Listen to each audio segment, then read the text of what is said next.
Can you define the word woke? Senator, I was very proud to support my friend who was running in that election. That was a piece of political advocacy, and as I was explaining to one of your colleagues earlier, the partisan views or political activity I've had before would play no bearing on my role as a judge. Well, you're not responding to my question. Can you define for me what constitutes woke ideology? You wrote it. You meant something. I'd just like you to tell us what you meant by that. Yeah, Senator, in the course of a political campaign, that was a piece that I put out in support of my friend. But as a judicial nominee, I don't think it's appropriate for me to start commenting on political views because as a judge, I would not be applying those partisan or personal views while I was on the bench. Well, the thing is that this whole idea of woke ideology and DEI, the president has issued an executive order telling all of his administrative agencies to eliminate any support of DEI. And so you're going to get cases that use terms like woke or DEI, et cetera. And so I think it would be good for us to know what you mean by what you wrote. And you're not going to respond. So, okay, there you go. You've been asked a number of questions by a number of my colleagues about who won the 2020 election. And you testified today that it is the Electoral College that matters in determining who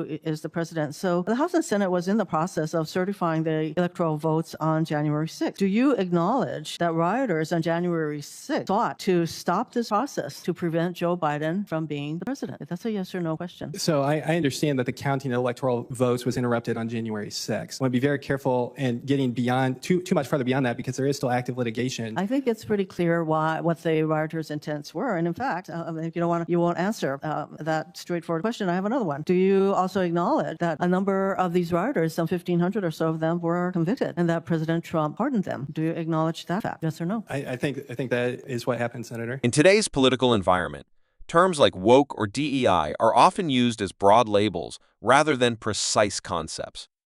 They can mean very different things depending on who's using them, sometimes referring to social justice awareness, other times used as a catch-all criticism of policies or cultural shifts. For a judicial nominee, that ambiguity becomes a problem.